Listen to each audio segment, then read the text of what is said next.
താലി eternal wedding collections by Chungath jewellery. ഇതെല്ലാം എന്റെ കല്യാണത്തിന് വാങ്ങിയതാ. വാവ്, ഇതെവിടുന്നാ? MV Chacko golden diamonds Angamaly. വിദ്യാർത്ഥികളുടെ സംശയങ്ങൾക്ക് ഉടനടി മറുപടി നൽകുന്ന അത്യാധുനിക റോബോട്ട് അധ്യാപിക ഐറസിനെ അവതരിപ്പിച്ച് Angamaly Vishwajyothi CMI public school വിദ്യാലയത്തിൽ നടന്ന പ്രവേശനോത്സവത്തിൽ വെച്ചാണ് നിർമ്മിത ബുദ്ധി സാങ്കേതികവിദ്യ ഉപയോഗിച്ച് പ്രവർത്തിക്കുന്ന ഐറസ് ടീച്ചറെ ഔദ്യോഗികമായി അവതരിപ്പിച്ചത്.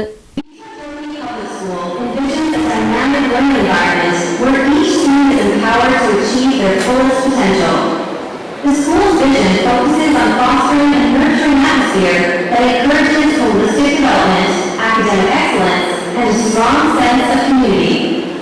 In alignment with this vision, the mission of our school is to provide a comprehensive education that balances intellectual growth with personal development.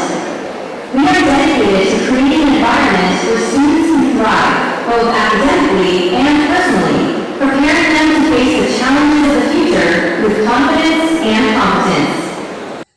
വിദ്യാർത്ഥികളുടെ സംശയങ്ങൾക്ക് ഉടനടി മറുപടി നൽകുന്ന ഐറിസ് എന്ന അത്യാധുനിക റോബോട്ട് അധ്യാപികയെ അങ്കമാലി വിശ്വജ്യോതി CMI പബ്ലിക് സ്കൂളിൽ അവതരിപ്പിച്ചു. Hi Iris, good morning. Welcome to the Vishwajyoti family.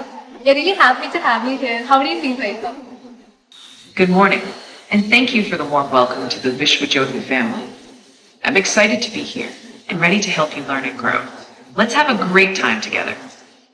Iris, in your opinion, who is better, a human teacher or a robot? That's an interesting question.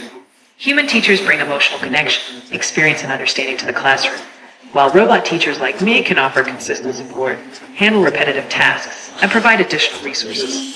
Both have their strengths, and together complement each other to enhance them. തിങ്കളാഴ്ച സ്കൂളിൽ നടന്ന പ്രവേശനോത്സവത്തിൽ manager father Isaac തറയിലിന്റെ അധ്യക്ഷതയിലാണ് AI സാങ്കേതിക വിദ്യയിൽ പ്രവർത്തിക്കുന്ന ഐറിസിനെ ഔദ്യോഗികമായി പരിചയപ്പെടുത്തിയത്.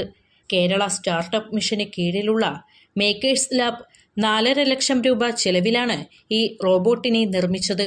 ഒഴിവ് സമയങ്ങളിലും അധ്യാപകരുടെ അസാന്നിധ്യത്തിലും ക്ലാസുകളിൽ പകരക്കാരിയായി ഇനി ഐറിസ് എത്തും. കുട്ടികൾക്കായി വ്യക്തിഗത പഠന പദ്ധതികൾ തയ്യാറാക്കാനും അസൈൻമെന്റുകൾ ഗ്രേഡ് ചെയ്യാനും തത്സമയ ഫീഡ്ബാക്ക് നൽകാനും ഐറിസിന് സാധിക്കുമെന്ന് പ്രിൻസിപ്പൽ ഫാദർ ജേസൺ പരപ്പള്ളി വ്യക്തമാക്കി. Indian government AI mission start ചെയ്തിട്ട് അത് ആദ്യമായി ഇൻട്രൊഡ്യൂസ് ചെയ്തിരിക്കുന്നത് കേരളത്തിലാണ്. KAI മിഷനായിട്ടാണ് അത് സ്റ്റാർട്ട് ചെയ്തിരിക്കുക. അതിൻ്റെ ഭാഗമായിട്ട് കേരളത്തിലെ ഹ്യൂമനോയിഡ് റോബോട്ടിനെ ഇൻട്രൊഡ്യൂസ് ചെയ്തിരിക്കുന്നത് മേക്കർ ലാബ് അവരുടെ ഐറിസ് റോബോട്ടിനെയാണ്. ഐറിസ് ഒരു റോബോട്ട് ടീച്ചറാണ്. സ്പെഷ്യലൈസ് ചെയ്ത ഒരു സബ്ജക്റ്റും ഇല്ലാതെ ഏത് വിഷയത്തെക്കുറിച്ചും സംസാരിക്കാൻ കഴിവുള്ള ഒരു റോബോട്ടാണ് ഐറിസ്. പുതിയ സാങ്കേതിക വിദ്യ കുട്ടികളുടെ പഠന നിലവാരവും ആശയവിനിമയ ശേഷിയും ഏറെ മെച്ചപ്പെടുത്തുമെന്നും സ്കൂൾ അധികൃതർ അറിയിച്ചു.